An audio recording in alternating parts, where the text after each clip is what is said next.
Estimados amigos, sean bienvenidos a su programa CEO Talks. Realmente es un placer grabar desde la ciudad de Miami con Roberto Argüello, quien es un gran empresario, un gran conocedor del mundo de negocios con una trayectoria muy valiosa de vida. Un gusto, Roberto, tenerte acá. ¿Qué tal, mi querido Alberto? Muchísimas gracias por invitarme a tu programa. Indudablemente el programa que hicieron el día de ayer aquí en la ciudad de Miami, donde llegaron unos 35 empresarios y CEOs, fue muy importante. Así es que te agradezco mucho la invitación, aprendí bastante de todos los que estaban ahí y espero que ellos hayan escuchado el mensaje que les di. Y nosotros, aprendimos mucho de ti. Quisiera comenzar con algo que caracteriza tu vida y que ayer lo planteaste, es que uno tiene que estar en el mundo de los negocios y tiene que ser empresa, pero tiene que tener un gran corazón para tener sensibilidad, para entender con quién trabaja, para apoyar a su gente. Bueno, eso así es, y para las personas que nos están escuchando, yo vengo de una familia nicaragüense, mi padre era banquero, ingeniero, tenía una compañía de construcción, banco, tenía empresas. Y en el año 79, cuando el general Anastasio Somoza pierde el poder con el sandinismo llega a Nicaragua y expropia a todo el sector privado, expropia a toda la banca, compañías de seguro, grandes compañías de exportación. Y nosotros salimos al exilio, donde yo tuve que rehacer mi vida, al igual que todos los nicaragüenses que aprendimos todo, tema que 11 años después recuperamos el país vía la democracia. Lo que sucede en los países de nosotros, que fue lo que te conté, Alberto, es cuando vino la pregunta de por qué el capitalismo está teniendo los problemas que tiene. Quiero que las personas que nos estén escuchando sepan que yo soy 100% sector privado, creo en el sector privado, soy víctima del comunismo, víctima del socialismo, víctima de los dictadores, y he vivido en los Estados Unidos desde el año 70, soy ciudadano americano, por convicción. Y entonces, como una persona que vive estudiando lo que está pasando en los países de nosotros, vemos de que existe prosperidad en los países, pero lo cierto es que esa prosperidad no le llega a todo el mundo. Y los que somos culpables de todas estas cosas somos los empresarios, porque permitimos un sinnúmero de cosas que no son correctas. Por ejemplo, los bancos permiten, en muchos casos donde han habido actos de corrupción, y para haber actos de corrupción, pues obviamente tiene que pasar por el sistema bancario de los diferentes países. Lo otro que explicaba el día de ayer es de que uno va a un supermercado. Yo llevé en ese entonces un señor que me andaba manejando en Managua. Les recuerdo que en los años del 79 al 90 en Nicaragua no había nada, absolutamente nada en las tiendas, menos en los supermercados, faltaba todo, inclusive la comida. Después, cuando vino la prosperidad a raíz de la democracia, yo llevé a este chofer que andaba conmigo, que me andaba manejando, y lo llevé al supermercado y le dije, mira, ¿qué te parece ahora que hay todo en el supermercado? Y entonces me contestó con tristeza, miren, Roberto, fíjese que estábamos mejor cuando no había nada, porque ahora que hay todo, yo no puedo comprar nada. Y eso te explica la sensibilidad que tenemos que tener nosotros los empresarios, de que la riqueza que generamos sea distribuida y que llegue. No es posible de que vayamos nosotros por las calles de nuestros países en un Mercedes-Benz o en un Toyota que cuesta $100,000 y está una señora en la calle que tiene el hijo en las manos y se está muriendo porque tiene diarrea y no tiene con qué componer esa diarrea. Entonces esa sensibilidad la tenemos que entender, porque lo que pasa es que los empresarios siempre nos quejamos de muchas cosas, pero lo cierto es que hay mucho por hacer, no solamente siendo los mejores empresarios con nuestras empresas, sino viendo de que la sociedad en general se beneficie. Háblanos de tu historia, apreciado Roberto. Cuéntanos en tu historia cuáles son hechos significativos que tú recuerdas con mucho cariño. Bueno, el primero que todo fue que, como conté ayer, a los 15 años le pregunté a mi papá si era cierto que si Jesucristo era marxista-leninista. Y entonces cuando me dice, ¿quién te dijo eso? Pues no, los curas del Colegio Centroamérica, que son los jesuitas. Fue a visitar al colegio al día siguiente y me dijo, te vas. ¿A dónde? A Canadá. Entonces resultó que el 1 de enero del año 1970 tomé un avión con mi padre y mi madre a Toronto. Y cuando me desperté, 2 o 3 días después, estaba en un colegio militar escocés donde andábamos con faldas, en un frío tremendo, con un rifle, ¿verdad? Y así comenzó mi vida prácticamente. Y mi padre me dijo, mira, lo único que te voy a dejar en la vida es tu educación. Y lo cierto fue de que no me gustó el colegio. Fui a un colegio militar en Tennessee, donde mi padre se había graduado en el año 1950. De ahí me gradué como uno de los mejores estudiantes, pero lamentablemente no me aceptaron en la universidad donde yo quería ir, que es la Universidad de Notre Dame.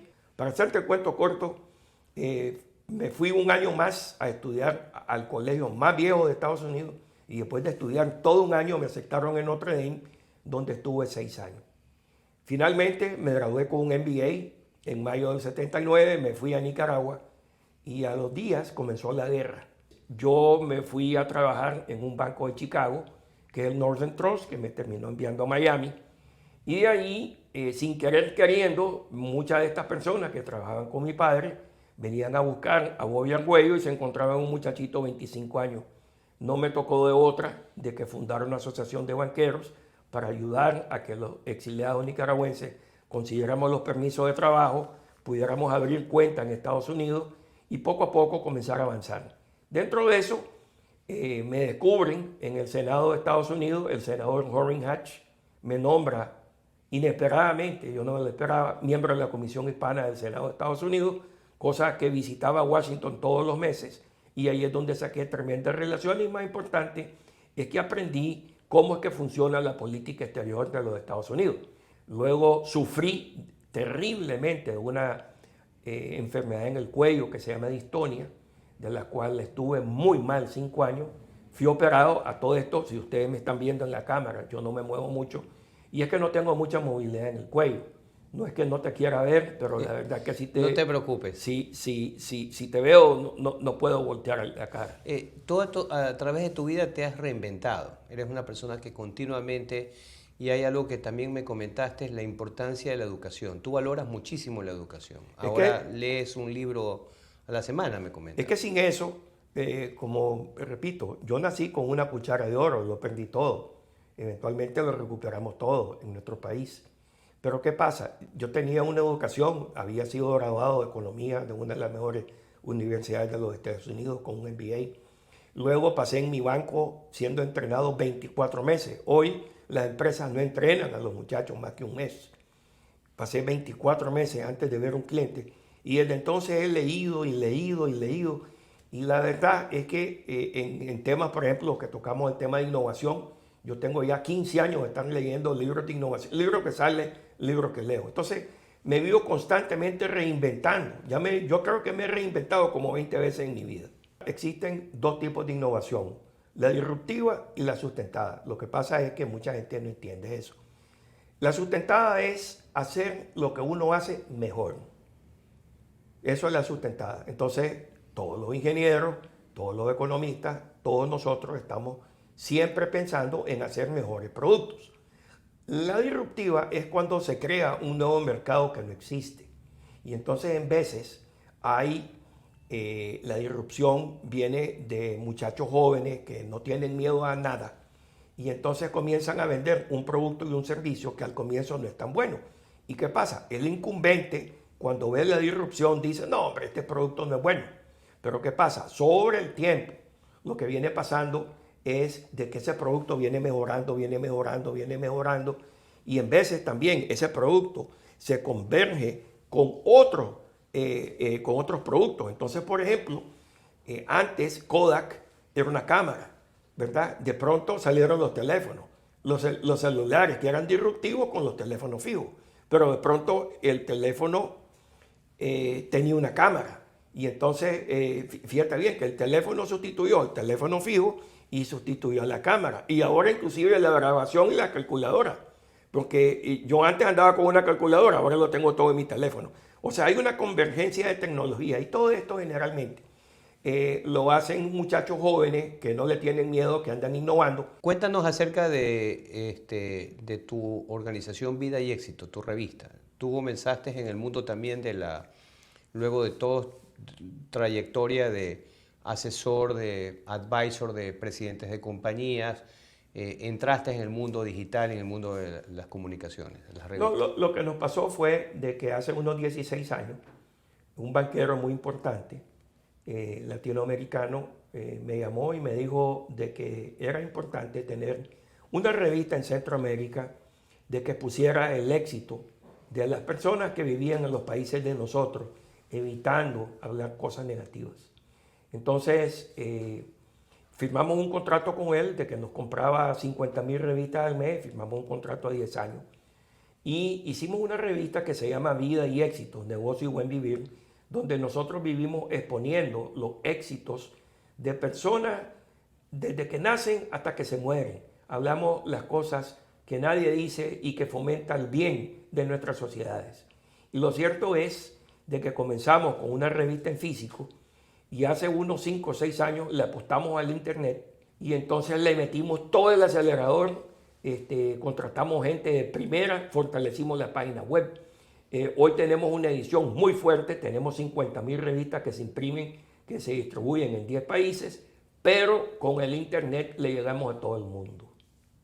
Y hacen unos reportajes espectaculares y es muy importante lo que tú dices, hacer el bien, ¿no? Justamente nosotros creamos este año este programa, este canal de CEO Talks, que busca eso, humanizar el rol del empresario, del gerente general, conectarlo con la sociedad y conocer a personas tan valiosas como tú que podemos encontrar grandes aprendizajes en su historia de vida.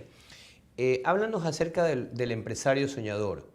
Yo creo que siempre un empresario es una persona soñadora, que más allá de las adversidades, ¿no? Más allá de la coyuntura, siempre trasciende y siempre está buscando lo mejor para su vida. Y yo te he visto a ti como tú buscas lo mejor para tu vida, para la vida de tus colaboradores, ¿no? Yo comencé como empleado de un superbanco y tuve la suerte de que a pesar que estuve muy enfermo, 5 años, el banco me cuidó. Ese es el Northern Trust. Luego de una operación de casi 12 horas, donde me operaron colgado, pasé un año en mi casa recuperándome y entonces, ya para entonces, tenía un cierto dinero, estaba aburrido de ser banquero y dije, bueno, voy a lanzar a los negocios. Pero pasó una cosa maravillosa. Había el internet y entonces me di cuenta de que la comunicación venía bajando, ¿verdad? Los costos de la comunicación. Los costos de la comunicación. Y entonces vi cómo las llamadas internacionales, primero en los Estados Unidos se pagaba de llamada a llamada y entonces comenzó, no sé si ustedes se acuerdan, el CPP, Calling Party Pays, que el que llamaba es el que pagaba. Entonces siempre la gente decía, y esto pasaba en Ecuador también, llámame. ¿Por qué? Porque si me llamabas, el que pagaba es el que te llamaba. Llámame. ¿Verdad? El CPP. Ya la juventud no se acuerda de eso. Entonces, ¿qué pasó? Que la tecnología me permitió a mí lanzar mi negocio con 0 capital. Y entonces ahí fui creciendo, pero lo cierto es que yo tenía una base de clientes muy importante. Y entonces ahí es donde traté de entender qué es lo que necesitaba el mercado. Y entonces fui ajustando mi oferta basada en las necesidades de lo que uno dice. Es más, una de las grandes aprendizajes que tengo yo en el Northern Trust es que cuando yo estaba muy joven, 23, 24 años, le pregunté al mejor vendedor del banco, ¿y por qué soy el mejor vendedor del banco? Y me dijo, mira, te voy a contar mi secreto. Yo llevo una pluma y un papel cuando voy a una reunión. Y entonces el cliente me está hablando, yo estoy apuntando. Y cuando el cliente se cansa de hablar, ni siquiera lo interrumpo, le digo, mire, don Francisco, ¿le puedo leer lo que usted me dijo? Y entonces yo le leo todo lo que él me dijo. ¿Y sabe lo que me contesta don Francisco? Al fin alguien me entiende. Y entonces esa táctica, ¿verdad? Más la táctica del chinito, que de Chime, voy a primerlo, ¿verdad? Entonces, la táctica del chinito más la táctica de don Francisco, que me enseñó ese banquero, pues nosotros escuchamos. ¿verdad? Y entonces escuchamos qué es lo que quiere el cliente y lo otro, que este es un modelo de descomoditización, que es que cuando un cliente necesita 5 cosas y tú tienes 4, esa una que te hace falta es un complementador. Y entonces nosotros siempre nos hemos complementado con empresas, individuos que complementan nuestros servicios. No es un aliado estratégico, porque tú y yo, Alberto, podemos ser aliados estratégicos. Si alguien quiere ser miembro del council, yo te lo mando, no te pido una comisión y viceversa. Pero cuando ya nos complementamos, donde lo que tú haces más lo que yo hago es exactamente lo que quiere el cliente, es una forma de descomoditización muy efectiva. Pero tú tienes una característica especial, Roberto, en el poco tiempo que te conozco en este año, es que eres una persona que también te das a los demás. Estás muy preocupado de que tu equipo se conecte, que tu equipo aprenda. Eso al final se siente, ¿no? Quienes te conocen lo sienten. Lo que pasa es que el negocio de nosotros es muy personal. Y entonces, ¿cómo uno traspasa una relación de 50 años a un pupilo nuevo? Es bien difícil. Entonces uno lo tiene que ir metiendo a los pupilos como la pobreza, que la pobreza se te mete y ni cuenta te das. ¿Cómo es la mentoría? Danos un poquito de dos de tus consejos para ser un buen mentor. Bueno, primero tener bastante paciencia y poder analizar. Por ejemplo, yo tengo una persona que ayude muchísimo, que hoy es uno de los abogados más prominentes de Honduras. Entonces el padre de él me llama y me dice, mi hijo no habla. Es brillante, pero no habla. ¿Cómo que no habla? No habla. Que venga, traigan uno para acá. Llegó este señor, se llama Rodolfo. Rodolfo, siéntese aquí. Entonces le di un libro de Rubén Darío, ¿verdad? Entonces, vea, cuando yo ande caminando, usted me anda recitando todas las poesías de Rubén Darío. Ahora es una lora, ¿verdad? Es uno de los principales. Mucha paciencia. Después tengo otro de que el padre me llama y me dice, tengo un hijo que es brillante, pero es tan brillante que yo no lo aguanto. Entonces me lo manda, ¿verdad? Le digo, sentate ahí, encender la computadora, aprender esta cosa y ya vengo. Cuando ya vine, no solamente había encendido la computadora, se había aprendido todo, sino que había hecho el trabajo que yo no le había ofrecido todavía. Bueno, esa persona hoy vale $1 billón, ¿verdad? Entonces, tengo 2 amigos míos, me llama un amigo y me dice, mira, tengo estos 2 muchachos, que el padre fue el padre de la patria de Aruba, Betico Cruz, y han quedado acéfalos los muchachos, no, dame a los muchachos.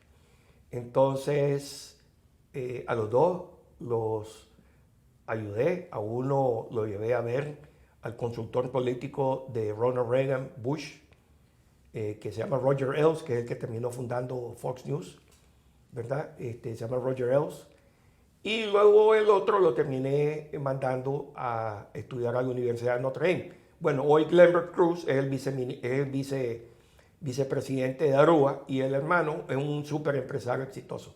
Para hacerte el cuento corto, tenemos pupilos de todos, tenemos uno que es brillante, que solo me habla de cripto, ¿verdad? Entonces, cripto aquí, cripto allá. Bueno, yo soy banquero, yo no creo en cripto, pero hay que escucharlo. Y no dejes de tener razón. Pero tú identificas esas cualidades, tienes disciplina, digamos, en persistencia, pero de alguna manera lo vas conduciendo. Pues, poco a poco. ¿Qué pasa? Todos estos muchachos, al final, lo más importante de todo es el quién. Tienen que ser muchachos buenos, ¿verdad? Porque nunca vas a poder entrenar a un muchacho que es malo. La primera característica es que ser sea humano. Bueno. No rico, bueno.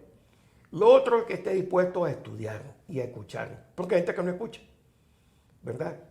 Tienen que estudiar, tienen que escuchar, tienen que ser honestos. Tuve un muchacho trabajando conmigo que me mentía. Ese me di cuenta que no podía ir a ningún lado porque era un mentiroso profesional, ¿verdad? Entonces son una serie de cualidades, ¿no? que tienen que tener estos muchachos. Cuéntanos acerca de tus proyectos. ¿Qué proyectos personales tienes ahora? En estos momentos, seguir continuando apoyando a nuestros clientes, por un lado, donde tenemos CEO Advisor y tenemos la revista. Lo otro es que tengo un proyecto personal con mi hijo y con mi hija y mi yerno, ¿verdad? Que aunque no están involucrados en mi negocio, mi vida está centrada en ellos. Y lo otro es en el equipo de personas que me apoyan en CEO y en la revista. Yo te diría que en la revista tengo bastante resuelto el problema, porque ahí actúo como Chairman of the Board y tenemos una organización bastante militante dirigida por Alejandro Hurtado. En el tema CEO es más complejo porque son relaciones que he tenido yo de 3, 4 generaciones que no se pueden traspasar a ninguna persona. Entonces vengo empujando al equipo poquito a poco. ¿Y tu familia? Háblanos un poquito de tu familia. Bueno, mi padre, Roberto Arguello Teffel, está en el cielo. Mi madre, Nena, vive en Nueva York. Tengo 5 hermanos más. Mi hermana Jenny, casada con Enrico, ambos hermanos. Enrico ha sido el hermano mayor que yo no he tenido. Luego vienen unos gemelos muy exitosos. Alfredo fue uno de los más altos ejecutivos de GE Medical, está retirado, ahora se metió en una cadena de restaurantes. Mi hermano Reinaldo es súper exitoso en seguros. Mi hermano Iván maneja el supermercado de la familia que está en Nueva York y una serie de inversiones. Mi hermana Clemencia trabaja para una compañía de seguros. Yo tengo mi hija casada con mi yerno Mike, cuyo sueño es ser un coach de basquetbol. Ahorita va a ser el encargado de todos los deportes de una gran compañía aquí en Miami. Muy bien. Mi hija es exitosísima, ella es una de las principales agentes de Disney. Y mi hijo Roberto, con 2 socios más, tiene una compañía muy exitosa que vende productos para perros en Amazon y en el website más importante de mascotas de Estados Unidos que se llama Chewy. ¿Cuál es el mayor legado que le has dado a tus hijos? Mira, eso es una pregunta heavy, fuerte. Primero, yo comprendí que el nombre de mi padre es algo increíble. Entonces, imagínate que yo me llamo exactamente como mi padre. Y yo le puse a mi hijo como yo me llamo. Entonces, el legado que he tenido que llevar honrando el nombre de mi padre ha sido impresionante. Es honrar la memoria de mi padre, de mi madre y de mi abuelo Alfredo. Bueno, me siento muy identificado contigo porque llevo el nombre de mi padre, el nombre de mi abuelo y el nombre de mi bisabuelo. Así que cuando uno tiene hereda esa trayectoria, uno se siente responsable de llevarla en alto. ¿Cómo te ha tratado Estados Unidos? Tú dijiste que eras norteamericano por convicción, ¿no verdad? ¿Cómo te ha tratado Miami? Para comenzar, Miami es la capital de Latinoamérica y yo te diría que hasta de Europa, ¿verdad? Porque no me aburro, tengo amigos brasileños, ecuatorianos, chilenos, nicaragüenses, mexicanos, jamaiqueños, dominicanos, de todos lados, ¿verdad? Españoles, franceses, entonces todo gira alrededor de Miami. Y lo cierto es que tuve la suerte de que cuando se cerró todo, Miami no se cerró y aquí vino todo el mundo. Entonces el mundo giró alrededor de Miami. Y aquí paso feliz, aquí puedo ver béisbol, puedo ver fútbol, que le gustan a ustedes los ecuatorianos, deseándole mucho éxito a la selección en el Mundial. Y ojalá que ganen ustedes, ¿verdad? Además aquí hay fútbol americano, hay basquetbol, hay de todo, hay deporte de lancha. Bueno, en Miami se puede hacer todo. Y en los Estados Unidos lo cierto es que lo bueno es que las leyes se respetan. Y aquí los derechos de propiedad son correctos y también las injusticias, aunque existen, son mínimas en comparación a las de nuestros países. Excelente. Mira, algo que siempre hacemos cuando concluimos el programa es que planteamos algunas palabras y nuestro invitado responde lo primero que se le viene a la mente, ¿no verdad? Entonces vamos a hacer unas 5 o 6 palabras muy sencillas. La primera es padre. Roberto Arguello Teffel. Familia. Mi madre, Matilde Osorio. Trabajo. El Northern Trust, CEO Advisors y BD Éxito. Miami. La ciudad más espectacular del mundo. Muchas gracias, la verdad. Es un placer conocerte y tenerte acá. Gracias a ustedes por acompañarnos. Una linda entrevista maravillosa con un gran ser humano como es Roberto.